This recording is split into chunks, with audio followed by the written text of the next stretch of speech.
One of the most frequently asked questions I hear as an ESL teacher is, how do I become a better listener? Or, how do I help my students become better listeners? Let's discuss 7 tips on how you can start today with improving your listening skills.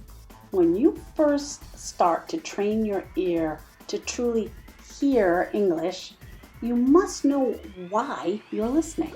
First, you must listen actively and with purpose. This means you'll be listening and thinking of ideas, options, and answers when it's your time to speak. You should be focusing on the facts, and these facts could be different depending on who the speaker is. Listening with purpose is to pay attention to the specific details the other person is sharing. It could be names, dates, details, or just the way the story happened.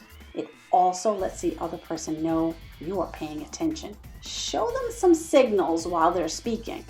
A simple, really? Wow. Things like that will assure them that you're listening to them. Number 2, pay special attention to the tone of voice. It can show more emotion and feelings than simple words can. People can pronounce words to say a certain thing, but the way they say it is very different. Listen to this difference. How are you? I'm fine. I'm fine. Same words, but notice the difference in tone. Number 3, watch their facial expressions, gestures, and body language. Just like the tone of voice, facial expressions will help you understand how the person is feeling. Words can tell you one thing, but when you add in the understanding on the person's face or the way they hold their body, it helps you get a better idea of what they're saying. Number 4, don't interrupt if you can help it. It is often thought of as rude, especially when you're working to improve your listening skills. If you must ask for an explanation or you didn't hear what was said, then wait for the person to take a breath or a pause and then ask them to repeat themselves. I'm not sure what that word means. Can you explain it? I didn't understand what you just said. Could you repeat that, please? Have you ever felt like you were being rude if you had to ask someone to explain something to you? Don't. It's very normal. I've often done it, especially when the background noise might be a bit too loud. Number 5, do your best to keep your concentration on the speaker. This means not zoning out because you're trying to think of what to say next. Wait until they're done. Then take a moment to gather your thoughts and prepare what you want to say. Another listening no is playing on your phone or ignoring somebody. This is definitely considered rude and can cause hurt feelings. You might miss something important that they said and won't know how to respond properly. Give them all of your attention. And this leads to number 6. Keep eye contact. When someone is having a conversation with you, they want to believe that you're truly listening to them. This is easily done by looking at them, not looking at your phone or the TV or a magazine or something else. Look at them. Don't stare like a psychopath, but keep your focus on them, pay attention, and hopefully they'll do the same for you when you have a chance to speak.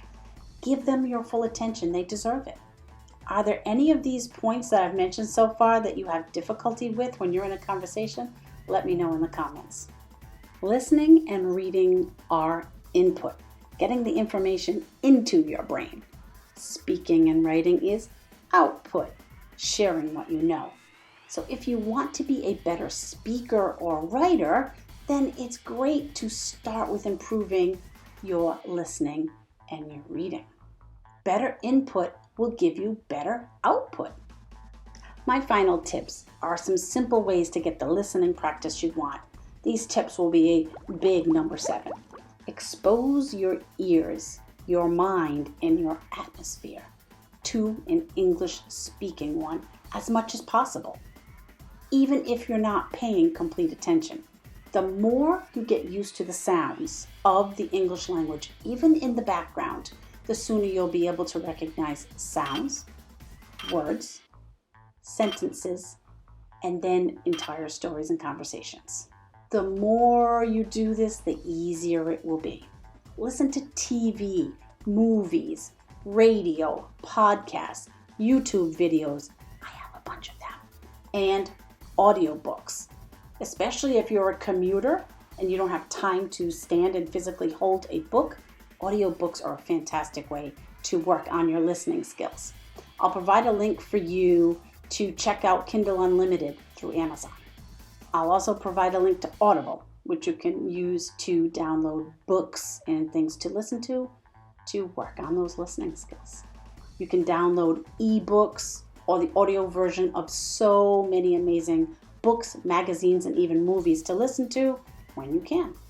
Another idea is to listen to other people's conversations, but try not to be creepy. If you are out in a cafe or a restaurant or a public place and hear people speaking English, listen to them discreetly. They're out in public, so you're not doing anything wrong. Just try to focus on their words and the sounds that they are making. Remember tip number 1, and listen with purpose. Try to predict what they might say, what the person might answer back to somebody, or summarize their conversation. Make it a game to see how much you can remember.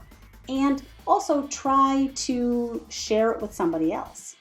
Once you've done it once and you're a little successful, do it again. You'll get better every time.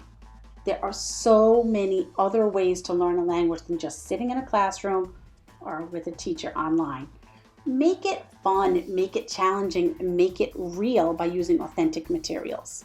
If you found value in the video today, I'd love for you to subscribe, share, comment, and let YouTube know we're cool.